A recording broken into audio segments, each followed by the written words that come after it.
Ever have one of those days you sit down to study English after work?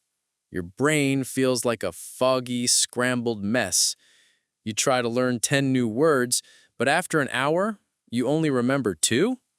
And one of them is the? We know this feeling so well. It's that sinking feeling in your stomach, right? Like you're pedaling a bicycle as fast as you can, but you're not moving forward. You see other people succeeding, and you just think, what am I doing wrong? Exactly. It feels so defeating. I had a student, Steve, who was a classic night owl. He'd work all day, eat dinner, watch some TV, and then try to study grammar at 11 p.m. He sent me a message one night saying, "Ethan, I think my brain is allergic to the present perfect tense." That's so relatable. He wasn't allergic to grammar. He was just studying at the wrong time for his brain. It's like trying to plant a flower in the middle of a snowstorm. The flower is fine, the seeds are fine. The timing is the problem. That's the secret we're unlocking today. This isn't about studying harder. It's about studying smarter. We're going to show you how to find your personal golden hours for learning English, all backed by science. And stick around because our third tip today is a game changer. It's about how to use your brain's lazy period to actually learn faster. It could save you so much wasted effort. Today, we fix the frustration. Okay, so why are we so passionate about this? Is it just about passing a test or remembering more vocabulary? No, it's so much deeper than that. This is about reclaiming your confidence. It's about the joy of finally understanding your favorite song's lyrics for the first time. It's about sending a text to a new friend or even your crush and not having to reread it 20 times, panicking that you sound weird. Yes, it's about feeling like you again, but in English. My student, Maria, used this system. She always felt so shy, but once she switched her study time, things started to click. Last week, she joined a video call with her international colleagues and actually told a joke in English. She said she felt like she could finally breathe. I love that. Breathe. That's the perfect word.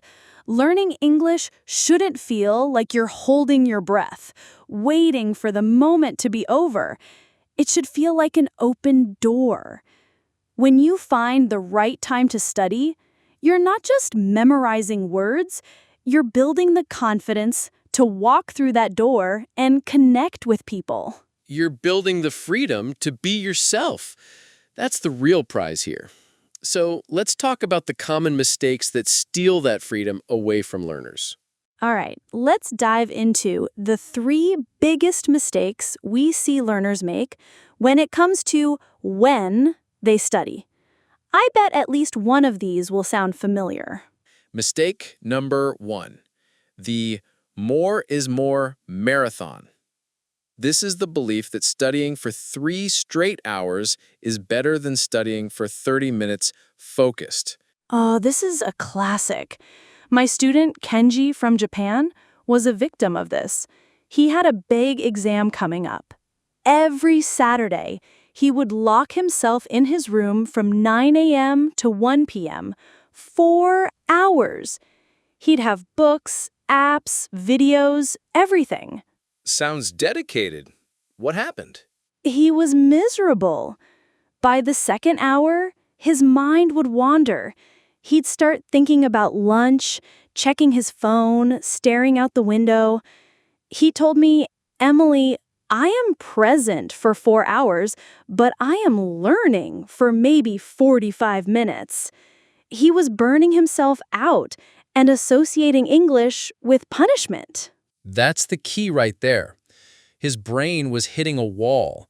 Science shows that our ability to focus on intense new information, called directed attention is a finite resource. It runs out like a battery. Kenji was running his battery down to 0% and then trying to keep going. It doesn't work. Exactly. It's not about the length of time. It's about the quality of that time. Okay, mistake number 2. The one-size-fits-all schedule. This is when you read online that billionaires wake up at 5 a.m., so you decide you must study English at 5 a.m., even if you're a natural night person. Yes, you're forcing yourself into someone else's routine. We had a student, Sophia. She's a creative, a graphic designer who does her best work late at night. Her brain comes alive at 10 p.m. But she read a blog post and set her alarm for 5:30 a.m. to study grammar. Let me guess. It was a disaster? A total disaster. She was groggy, grumpy, and couldn't understand the rules she was reading. She started to think, I'm just bad at English. But she wasn't bad at English. She was bad at being a morning person. She was fighting her own biological clock, her chronotype. We'll talk more about chronotypes later, but this is a huge mistake. Don't copy someone else's schedule. Find your own. That's so important. Your energy is unique. Okay, mistake number 3, and this one is sneaky. The empty calorie study session. Ooh, I like that metaphor. What do you mean by that? This is when you try to study during random distracting moments. You think, I have 5 minutes in line for coffee. I'll learn a phrasal verb. Or I'll scroll through flashcards while watching TV. Ah, multitasking. The great enemy of learning. The greatest. I had a student, David, who did this all the time. He was so proud of finding time to study. But here's what most learners miss. Your brain can't form strong new memories when it's distracted. David was seeing the words, but he wasn't learning them. He was giving his brain empty calories. It looked like studying, but there was no nutritional value. No deep learning was happening. It's like snacking on candy instead of eating a real meal. You feel like you did something, but you're not actually nourished. These scattered, distracted moments give you a false sense of progress. It's much better to have 15 minutes of pure, uninterrupted focus than 45 minutes of distracted, empty calorie studying. So, to recap the mistakes, studying for too long, studying at the wrong time for your body, and studying with no focus. Now let's get to the good part, the solutions. Okay, so we know what not to do. Now let's build your perfect study schedule based on how your brain actually works. We're going to give you 3 golden windows for studying. You don't have to use all of them, but you need to know what they are. Let's start with golden window number 1, the architect window. This is your time for learning new, difficult things. Why the morning, Ethan? Science time. In the morning, 2 amazing things are happening in your brain. First, your cortisol levels are at their peak. Now, cortisol gets a bad rap for being a stress hormone, but in the morning, it acts like a shot of espresso for your brain, making you alert and ready to focus. And the second thing? Your prefrontal cortex, the thinking part of your brain, is fresh. It hasn't been exhausted by a million decisions yet. This is your prime time for heavy lifting, understanding complex grammar rules like conditionals or reported speech, learning a list of completely new, difficult vocabulary, practicing your writing and getting the sentence structure just right. This is when you build the foundation. You are the architect of your English skills. I tell my students, if you can find just 20 to 30 minutes during this window, you will make more progress than in a 2-hour session at night. High five! It's a total game changer. Okay, golden window number 2, the Gardner window.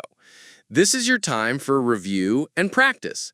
This window is often in the early to mid-afternoon. The classic post-lunch slump. most people feel a little tired in the afternoon. So you shouldn't be learning difficult new things then, right? Exactly. Trying to learn the future perfect continuous during the 2 p.m. slump is a recipe for a nap. But your brain is actually primed for something else: memory consolidation and strengthening existing pathways.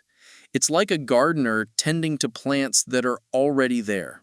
So, this is the perfect time for reviewing flashcards of words you already kind of know, doing pronunciation drills like shadowing a short audio clip, reading an article or a graded reader on a topic you enjoy, watching a DialogueBoost video. This is that lazy period we mentioned earlier. You use the low energy feeling to your advantage. You're not building, you're gardening. You're maintaining what you've already built. It's low pressure, but incredibly effective for moving information from your short-term to your long-term memory. Yes, stop fighting the afternoon slump and use it. Now, for the third and final window, which is my personal favorite, golden window number 3, the dreamer window. This is for fun, passive immersion, and it happens in the late evening before you go to sleep. Okay, so what does that look like? This is where you let go of studying and just live with the language. Your brain is tired. Don't show it a grammar chart. Instead, this is your time to watch a movie or a TV series in English with English subtitles. Listen to a podcast or music in English. Read a few pages of a fun book without worrying about looking up every word. But are you really learning then? Yes. Here's the magic. Studies on sleep and memory show that your brain processes and consolidates the information you took in right before sleep. It's called sleep-dependent memory consolidation. So, if the last thing you do is immerse yourself in English, your brain literally works on it while you sleep. You could wake up with a new phrase or word feeling more natural. You are literally learning in your dreams. I love that. So let's summarize the 3 windows. 1, morning architect for new hard stuff. 2, afternoon gardener for review and practice. And 3, evening dreamer for fun, passive immersion. You don't have to do all 3 every day. The key is to match the task to your energy level. Okay, so we've given you this beautiful framework of morning, afternoon, and evening. But here's a critical question. What if your morning feels like midnight? This is where we need to talk about chronotypes. A chronotype is your body's natural tendency to sleep and be awake at certain times. It's genetic. You can't really change it. Are you a lion, a bear, a wolf, or a dolphin? Let's break those down. We can even do a little role play. Ethan, you've always been more of a night person, right? Oh, 100%. I'm a classic wolf. My energy peaks late. Trying to get me to do complex grammar at 8 a.m. is a waste of time. So let's imagine I'm a learner. Emily, I hear what you're saying about the architect window in the morning, but my brain is moosh until at least 11 a.m. Am I just doomed? Of course not, Ethan. Let's tackle that fear together. Your morning isn't about the clock. It's about when your brain is freshest. For you, a wolf, your architect window might not be 8 a.m. It might be from 11 a.m. to 1 p.m., or even in the late afternoon. See? A wolf's schedule is shifted later. My most productive time for hard tasks is later in the day. My dreamer window might be from midnight to 1 a.m. It's all relative. Exactly. Now, I'm a lion. I wake up early, full of energy. My architect window is definitely from 7 a.m. to 10 a.m. By 3 p.m., I'm ready for my gardener tasks. And by 9 p.m., my brain is closed for business. Then there's the most common type, the bear. Their cycle follows the sun. They're productive in the morning, have that afternoon slump, and are ready for bed at a reasonable time. Our 3 golden windows are a perfect fit for bears. Most people are bears. Finally, there's the dolphin. This is for people who are light sleepers and often struggle to have a consistent routine. For a dolphin, it's less about a strict time and more about finding pockets of high energy whenever they appear. Their architect window might be a random hour of intense focus they get in the afternoon. They need to be flexible and listen to their body's signals in the moment. This is so empowering. You're not lazy if you can't study at 6 a.m. You might just be a wolf. And you're not undisciplined if you prefer to study late. It's about working with your biology, not against it. So the big question is, how do you find out what you are? There are quizzes online, but you can also just be a detective for a week. Ask yourself, 1. Without an alarm, when do I naturally wake up? 2. When do I feel most mentally sharp and focused? 3. When do I get that afternoon slump? 4. When do I start feeling tired and ready for bed? Answering those questions honestly will give you your personal energy map. You can then overlay our 3 golden windows onto your map. It's your personalized blueprint for success. No more forcing, no more frustration. Just flow. Okay, you've listened to a lot of information. Now it's time to make it real for you. We're going to do a quick interactive drill. Grab a piece of paper, a notebook, or open the Notes app on your phone. Ready? We're going to help you design your perfect study day. We'll put the questions on the screen. Feel free to pause the video to think and write. Question 1. Based on our chat, what do you think your chronotype is? Lion, early, bear, standard, or wolf, late? Just take a guess. Question 2. What is one hard English skill you want to learn right now? E.g., the past perfect tense, how to use articles, business email writing. This is for your architect window. Question 3. What is one easy English skill you can review? E.g., review food vocabulary, practice TH sound, read a kid's story. This is for your gardener window. Question 4. What is one fun English activity you enjoy? E.g., watching Friends, listening to Taylor Swift, or playing a video game in English. This is for your dreamer window. Okay, pause the video now and just jot down your answers. Don't overthink it. Go. And we're back. How did that feel? I hope you're feeling a sense of clarity. You're doing amazing.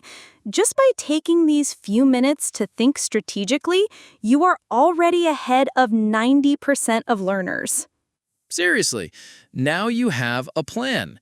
You know what to study, and you have a better idea of when to study it. Put that schedule somewhere you can see it. Try it for a week. Be a scientist with your own learning. We've covered so much today. We talked about the frustrating mistakes learners make, and we gave you the 3 golden windows: architect, gardener, and dreamer to fix them. And most importantly, we talked about you, your personal chronotype, your unique energy. This isn't about a magic pill. It's about a personalized map. A map that leads you away from frustration and toward fluency. I want you to remember the feeling we talked about at the beginning, that feeling of being stuck. Now, I want you to imagine a new feeling, the feeling of finishing a 25-minute morning study session and feeling energized, not drained. That feeling is completely available to you. Today, you didn't just learn about study times, you gained the freedom to design a learning process that respects your brain and your life. You took back control. That's a huge victory. You are not just learning English, you are building a new way to connect with the world and with yourself. You are joining the DialogueBoost family, and we are so incredibly proud to be on this journey with you. Let us know in the comments what your chronotype is and what your new study plan looks like. We read every single one. Don't forget to like and subscribe for more tips to make your English journey joyful and effective. Until next time, keep connecting and keep learning. Bye! Bye, everyone.